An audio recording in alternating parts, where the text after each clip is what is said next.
প্রতিটা মেঘ শুধু আকাশে ভেসে বেড়ানো সাদা তোলা নয়, ওদেরও মন আছে, কথা আছে, যেখানে প্রতিটা গ্রাম বলে যায় একটা গভীর গল্প।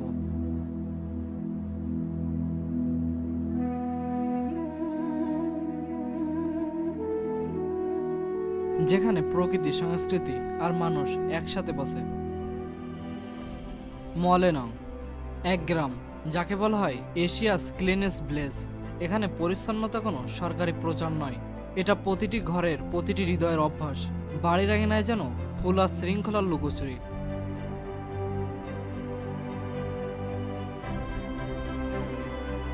ছোটরা শেখে মাটিকে ভালোবাসলে মাটি তোমায় আশীর্বাদ করে, আর এই শিক্ষা আসে মায়ের কাছ থেকে।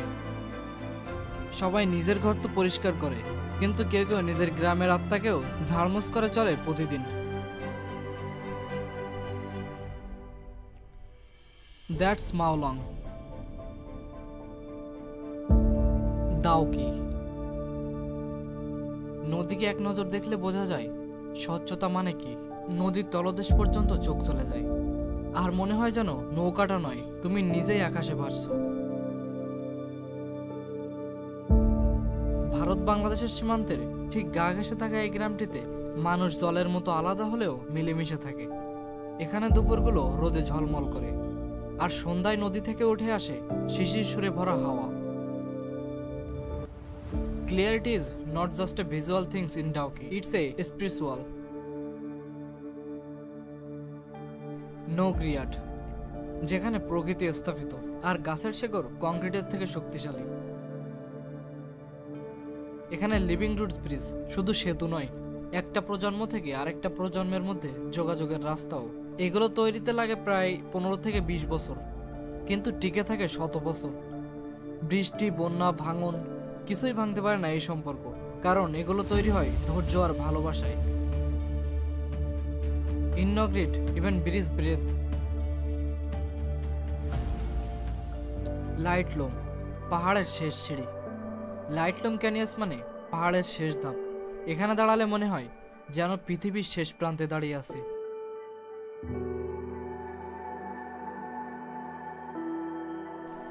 নিচের দিকে তাকালে 1000 ফুট গভীর গিরিখাত, আর উপরের দিকে শুধু আকাশ আর মেঘ। চারপাশের নীরবতা এমন যেখানে নিজের নিঃশ্বাসের শব্দ পর্যন্ত শোনা যায়। এই গ্রামে সময় ধীরে চলে, আর পথগুলো যেন নিজের মনের দিকেই নিয়ে যায়। লাইটলুম doesn't speak, it litness, and in that silence you hear yourself.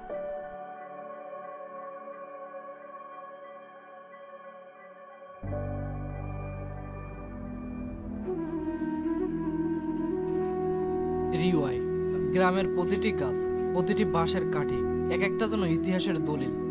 এখানে প্রাচীন রুট মানুষকে শেখায় কিভাবে জীবনের জটিলতাকে জয় করতে হয়, ধৈর্য আর ভারসাম্যে।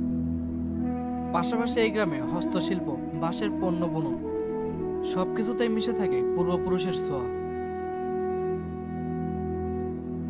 এটা শুধু গ্রাম নয়, এটা যেন একটা জীবন্ত জাদুঘর, যেখানে মানুষ আর প্রকৃতি একসাথে হাঁটে শতাব্দীর পর শতাব্দী।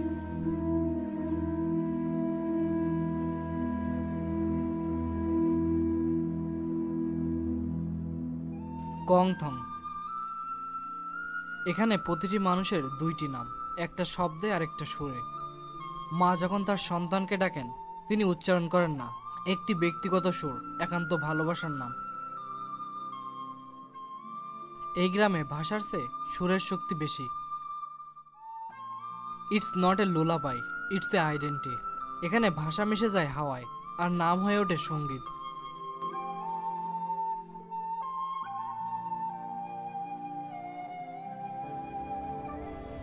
সোয়াংপিডেং, প্রকৃতি আর অ্যাডভেঞ্চারের মিলনস্থল। এখানে সকালে সূর্য ওঠে নদীর জলে উঁকি মেরে, আর রাত নামে তারা ভরা আকাশে। কায়াকিং, স্কুডাইভিং, ব্রিজ জাম্পিং সব আছে, কিন্তু তার থেকে বড় হলো এই প্রকৃতির শান্তি। এখানে অ্যাডভেঞ্চার কেবল উত্তেজনা নয়, এটা এক ধরনের মুক্তি। Adventure here isn't about speed, it's about surrender. এই 7টি গ্রাম আমাদের যা শেখায় তা বইয়ে লেখা যায় না। তারা বলেছে সংস্কৃতি মানে শুধু ঐতিহ্য নয়, এটা প্রতিদিনের ছোট ছোট আচরণ। প্রকৃতি আমাদের পেছনে নয়, আমাদের ভেতরেই বেঁচে থাকে। আর জীবন জীবন আসলে ধীরে চলারই নাম। Meghalaya didn't just show me views, it change my view.